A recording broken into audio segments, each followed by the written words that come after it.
You know, there are American heroes who don't like this idea. Neil Armstrong, Gene Cernan have both testified against commercial spaceflight and the way that you're developing it. And did you think, I need to pack this in? Never. Why not? I don't ever give up. So many people tried to talk me out of starting a rocket company. It was crazy. One good friend of mine collected a whole series of videos of rockets blowing up and made me watch those. He just didn't want me to lose all my money.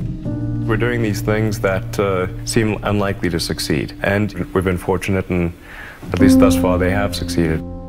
Now is the time to take risk. You don't have kids. As you get older, your obligations increase. And once you have a family, you start taking risk not just for yourself, but for your family as well. It gets much harder to do things that might not work out. So now is the time to do that before you have those obligations. So I would encourage you to take risks now. Do something bold. You won't regret it. How did you figure you were going to start a car company and be successful at it? Well, I didn't really think Tesla would be successful. I thought we would most likely fail. But I thought that we at least could address the false perception that people had that an electric car had to be ugly and slow and boring like a golf cart. But you say you didn't expect the company to be successful, then why try? If something's important enough, you should try, even if the probable outcome is failure. Or how do you think about making a decision when everyone tells you this is a crazy idea? Or where do you get the internal strength to do that? Well, first of all, I'd say I actually think I feel fear quite strongly. So it's not as though I just have the absence of fear. I feel it quite strongly.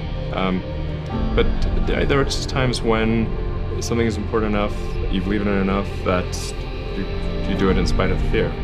I think about what technology solution is necessary in order to achieve the particular goal, and then try to make as much progress in that direction as possible. I think being a multi-planet species and being out there among the stars is important for the long-term survival of humanity, and that's one reason. But then the part that I find personally most motivating is that it creates a sense of adventure, and it makes people excited about the future. If you consider two futures, one where we are forever confined to Earth until eventually something terrible happens, or another future where we are out there on many planets, maybe even going beyond the solar system, I think that second version is incredibly exciting and inspiring, and there need to be reasons to get up in the morning. You know, life can't just be about solving problems. Otherwise, what's the point? There's got to be things that people find inspiring and make life worth living. When my brother and I were starting our first company, instead of getting an apartment, we just rented a small office and we slept on the couch. And we showered at the YMCA. And we're so hot up, we had one computer, so the website was up during the day, and I was coding at night, 7 days a week, all the time. And I sort of briefly had a girlfriend in that period, and in order to be with me, she had to sleep in the office. So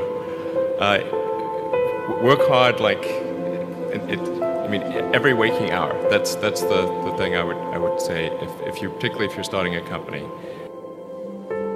Whatever area that you get into, given that even if you're the best, there's always a chance of failure. So I think it's important that you really like whatever you're doing. If you don't like it, life is too short. If you like what you're doing, you think about it even when you're not working. I mean, it's something that your mind is drawn to. And if you don't like it, you just really can't make it work, I think.